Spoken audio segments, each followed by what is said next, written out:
প্রতি বছরের মতনই এবারেও আমি কিছু গাছ লাগিয়েছি বাড়ির ছাদেতেই। প্রত্যেকটা বছরেই আমি কিছু না কিছু গাছ লাগাই, এবছরও আমি লাগিয়েছি। তার আজকে পরিচর্যা হচ্ছে, এক্সাম চলছিল সামনে, তাই জন্য পরিষ্কার করা হয়নি, গাছগুলো প্রায় জ্বলে গেছে জলের অভাবে। সময় পেয়েছি, কিছু সার দিচ্ছি আর পরিষ্কার করছি। আর এই যে এগুলো হচ্ছে, ক্যামেরাম্যান সামনে, এগুলো হলো পেঁয়াজ পাতা। আর এখানে অনেক কিছু সব হয়ে গেছে, এগুলো সব ছেড়ে ফেলতে হবে, পরিষ্কার করতে হচ্ছে এগুলো। আর সার দেবো।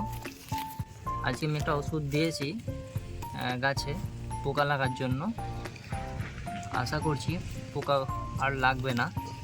আর গাছের একটা স্বাভাবিক বৃদ্ধির জন্য একটা ওষুধ দিয়েছি, ওই পোকা লাগা আর সাধারণ বৃদ্ধির জন্য দুটো ওষুধ আমি একসঙ্গে দিয়েছি।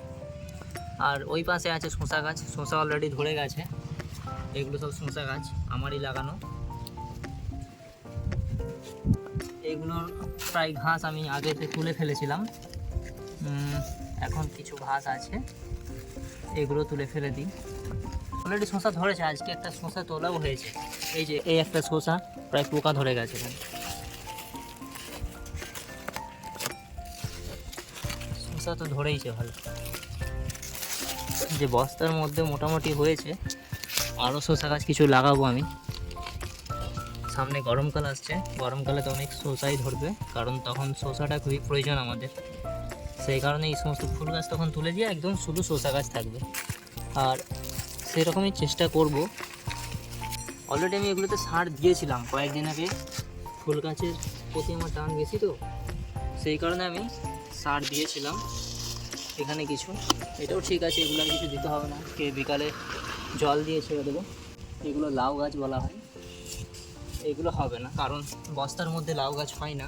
এই যে কেমন মাচার মতো করে দিয়েছি জাল দিয়ে, লাউ ধরেছে, একটা লাউ ধরেছিল, এটা কেমন পচে গেছে জলের জন্য, হয়তো জল বেশি হয়ে গেছে, কারণ বস্তার মধ্যে তো লাউ গাছ হয় না। ওই যে একটা লাউ ঝুলছে, এটা আপাতত এখন ভালো আছে। তো মনে হচ্ছে, আমার যেটা মনে হয় এইটাও মারা যাবে, কারণ পোকা হয়ে গেছে দেখছি, কেমন সব হয়ে গেছে, সব শুকিয়ে যাচ্ছে, হয়তো হলুদ হয়ে যাচ্ছে, ক্লোরোসিসের অভাবে না কিসের জন্য আমি কিছু বুঝতে পারছি না। এগুলো কি বস্তার মধ্যে আসলে এইসব গাছ হয় না। আর এখানে তো প্রচুর পরিমাণে ঘাস হয়েছে, এগুলো আমাকে তুলে ফেলতে হবে। আর এগুলো তুলছি যদিও বা, আজকে তুলে ফেলে দেবো এগুলো সবই। এখন দুপুরের আমার এখনও খাওয়া হয়নি, দুপুরে গিয়ে খাবো, খেয়ে আবার বিকালের দিকে আসবো। তারপর আবার আমার পড়ানো আছে আজকে, তো সেই হিসেবে তাড়াতাড়ি করছি। এই যে এখানে এইটা হচ্ছে আমার মটর কলাই গাছ, এই গাছটাও লাগিয়েছিলাম, এগুলো সব খাওয়ার মতো হয়ে গেছে। আজকে যে ওষুধ দিয়েছি, ওষুধের দাগ সবুজ সবুজ দেখা যাচ্ছে, এগুলো সব সার মাটি দিয়েছি। টমেটো গাছ, যে 5-6টা গাছ লাগিয়ে দিলে না প্রচুর পরিমাণে টমেটো হয়ে যায়, যেটা আমাদের ছোটো ফ্যামিলিতে যথেষ্টভাবে খাওয়া হয়ে যায়। এখানে টমেটো লাগিয়েছি, এগুলো প্রায় আগেতে যেমন অনেক কিছুই হয়েছিল, জুস সস করা হয়েছিল, টমেটোর সস। এবারে 3টে গাছেতেই প্রচুর টমেটো ধরেছে, টমেটোগুলো দেখা, টমেটো মটর কলাই সব হয়েছে, খাওয়ার মতনও হয়ে গেছে এবারে। আর এটা বেগুন গাছ এখন ধরেনি, বেগুন এসেছে এবারে বেগুন হবে। এখানে অনেক কিছু গাছ লাগিয়েছি, যেমন এগুলো, এটাকে বলা হয় মাউন্টেন মেরিগোল্ড বলা হয়, মানে পাহাড়ি গাঁদা যেটাকে বলা হয়।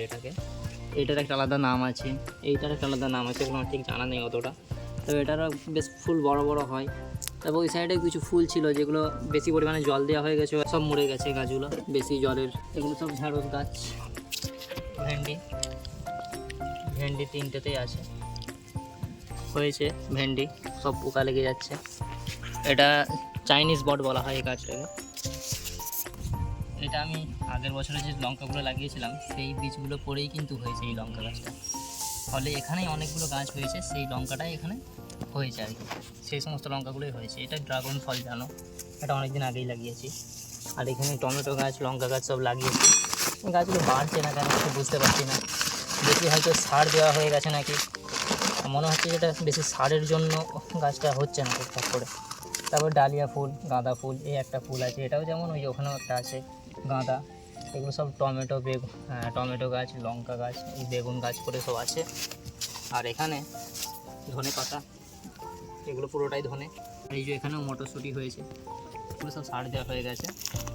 এখানে কিছু, এগুলো সব মোটামুটি পরিষ্কার করা হয়ে গেছিলো একবার। ফলে আরও ছেড়ে দিই, এগুলো হয়েছে। আর এই যে একটা গাছ যেটাকে বলা হয়, আর এটা মেক্সিকান স্টার বলা হয়। এই শীতে প্রচণ্ড জোরে বাতাস দেওয়ার ফলে গাছটা যখন বেঁকে যাচ্ছে, আমি ভাবলাম যে হয়তো ভেঙে যেতে পারে এত লম্বা গাছ, সেই কারণে আমি এখানে নিচেতে নামিয়ে নিয়ে চলে এসেছি।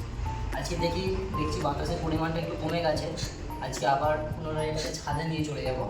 কিছু একটা বেঁধে দেবো ভাবছি, এখানে কিছু একটা দিয়ে কোনো কিছু একটা বাতা বা লাঠি দিয়ে গাছটাকে শক্ত করে বেঁধে দেবো, যাতে জোরে বাতাস দিলেও না ভেঙে যায়। এটা আমার বেস্ট গাছ।